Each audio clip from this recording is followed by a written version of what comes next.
We're not kidding about the dead air. Of course you will. Well, start with there's the vision that our public education system, which grew from 1 to 4 to 1 to 6 to K to 12 eventually.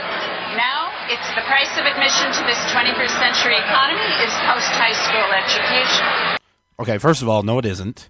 Right. There's all kinds of high-paying jobs in the technical field.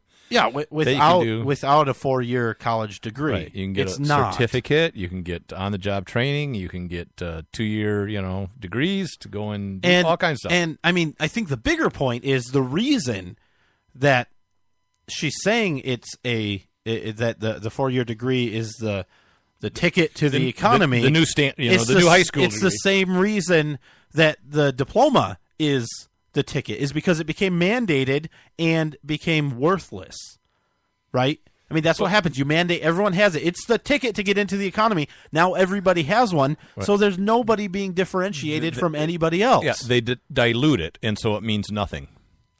So we as a nation have to address that question. Unless you put out a bold vision, you're going to you say we, but who is going to pay for it?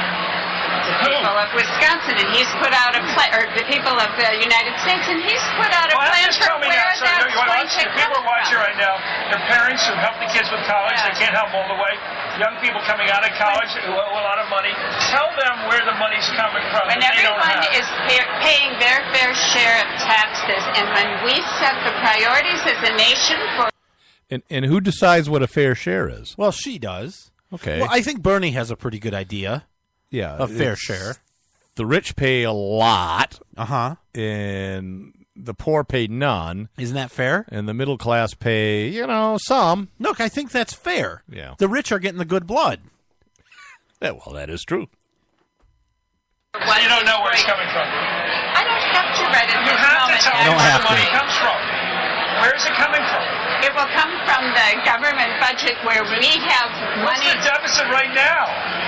It's coming from the same government that's got this huge deficit. You think where is it going to come from? It's a reasonable question. Bernie Sanders has talked about taking it from the financial industry and supporting them, right? Okay, listen to what Matthew says here when he challenges her and says, because I'm at the age where I'm looking at this in retirement soon, and see what he. So is he? And listen to what he says. So if you invest in the stock market when you retire in your 401k or your mutual fund, you're going to pay taxes so the kid can go to college. And if you're hoping for Social Security and you don't have young earners coming into this market, you're in trouble. There's no such thing as a free lunch. Somebody pays, and I think we ought to know who it is, okay? Yeah, look, it's hard to disagree with anything he said in this entire segment, right?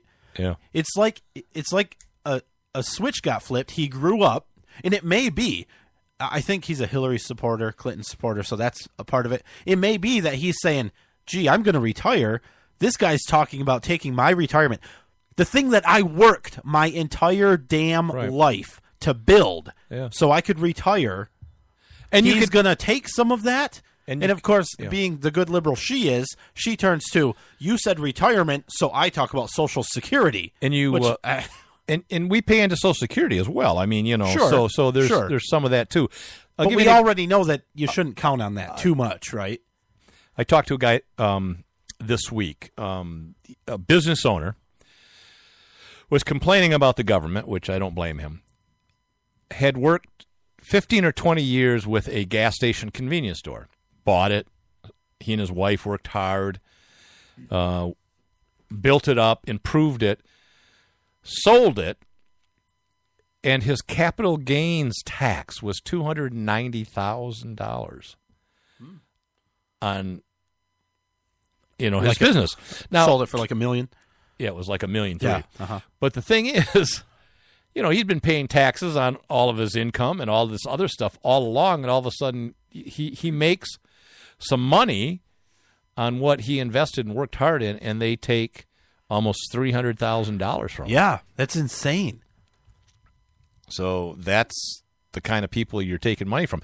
He's not a rich guy. He's not, he's just a simple farm boy that's worked hard all his life, and he's getting screwed with capital gains. And the people like Bernie Sanders are talking about taking more. And they want more of that. Right? Yep.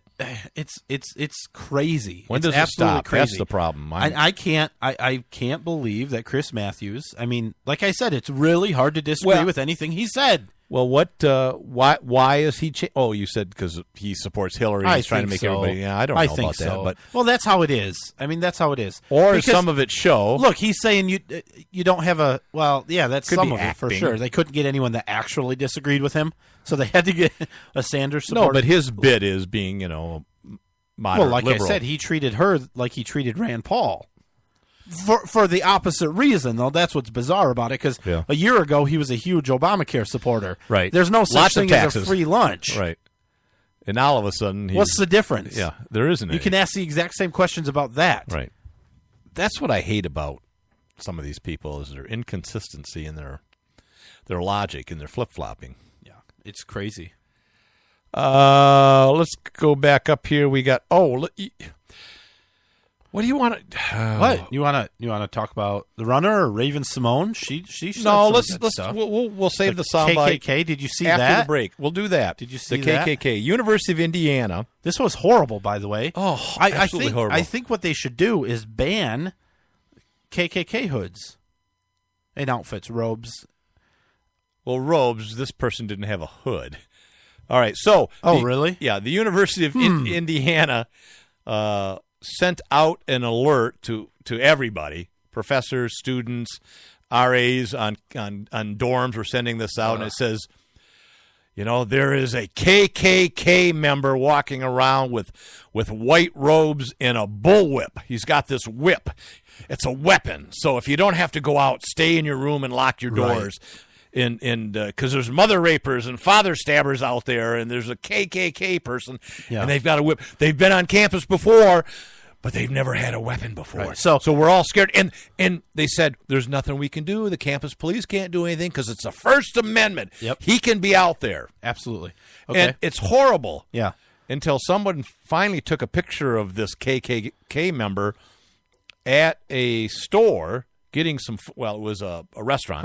Yeah. And he was getting some food, and he looked an awful lot like a Dominican monk wearing traditional white robes. Why did he look a lot like that? And a rosary bead, huge rosary bead hanging down, because white is the color of the KKK. Yeah, the KKK, and they kind of wear robes. And they wear robes, and they had a big black rosary bead with a crucifix hanging from it that it looks exactly like a bullwhip. Yeah.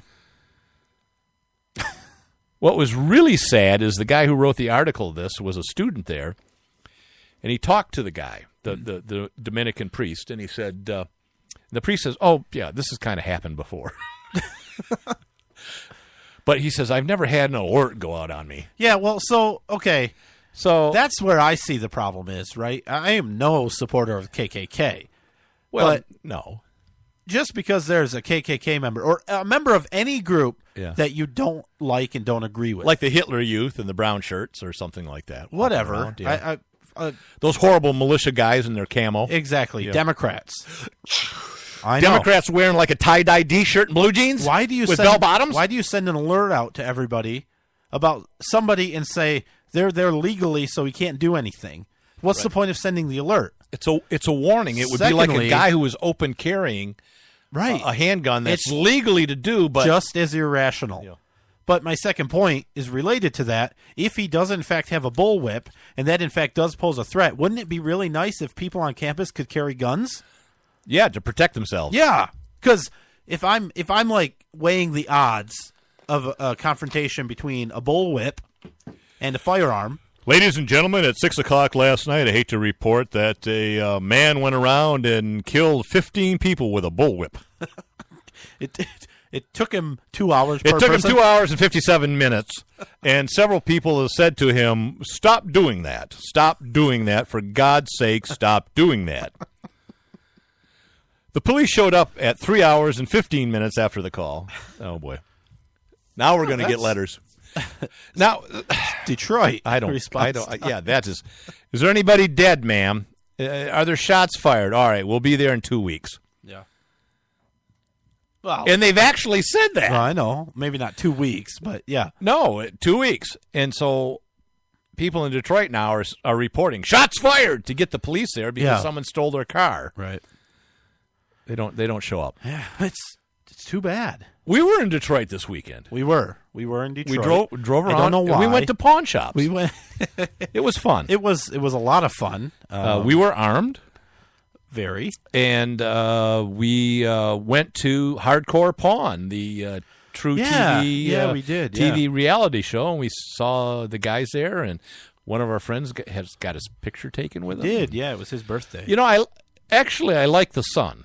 The son in there was kind of a dick on some of the TV shows and stuff. Yeah. But he was very gracious to us. He was. And very patient, and he bugged his dad to get autographs and everything. I was impressed with him. He seemed like a nice guy. His dad seemed to be busy, little rushed, but didn't seem to have a second to stop and do anything. But he did, reluctantly. He did. Yeah, he did. And the brother said that his sister really is a bitch. Yeah. I said, come on, she can't be that bad. He goes, oh, no, she's worse. She's worse than she's worse on TV. They cleaned it up. Now, if she's listening, we're sorry. We're sorry, and continue to listen to the show. But anyways, KKK ends up being a priest with a rosary. Crazy. All right, let's take a break. I want you to go right ahead and do a trivia question. Oh, yeah. And then we'll remind people to head over to adoddshow.com and facebook.com/adoddshow. All right, this is it's a tough question, but when I researched it, I found some really interesting history that we'll talk about a little bit. So, who was the only president that studied medicine to become a doctor? And I'll give you a hint. Okay, and this is for some of our regular listeners. Think about this. He was the last president that was born a British subject. He was also the first president to die in office. So, we'll be back. If you support the Second Amendment, then join us Wednesday, April 13th for our annual Second Amendment March from 10 a.m. to 2 p.m. at the Capitol steps. There will be speakers, vendors, and gun right groups, as well as musical entertainment. Join your fellow patriots for a march around the Capitol Mall starting at noon. Meet with your state representatives to express your support of the Second Amendment. So bring the family, your friends, and your firearm to the Capitol Wednesday, April 13th from 10 a.m. to 2 p.m. Visit secondamendmentmarch.com for more information. Freedom to live the life she wants. I was working as a corporate executive. I never had time with my family. Then I got downsized. I decided I was never going to work for anyone again. What I like about this is I get to be my own boss, work at home around my family, and provide a great lifestyle. Go to income51.com for free information today. That's income51.com. Start earning great money as soon as next week. That's income51.com. Income51.com.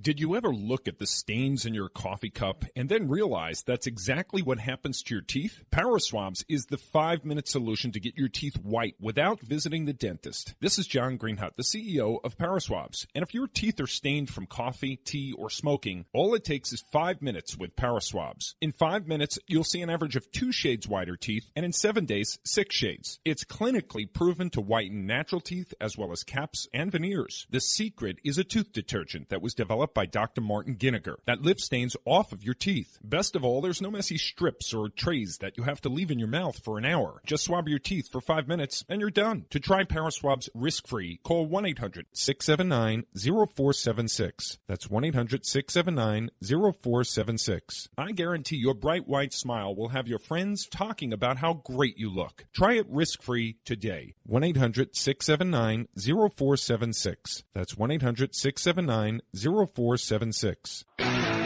Hi, this is Jeff Carlisi from the band 38 Special. The mainstream media has failed the American people once again. Internet radio networks like Red State Talk Radio will not fail you. Tune in 24 hours a day. Studios A and B. Great conservative programming around the clock. Red State Talk Radio, the dominant force in Internet conservative talk radio.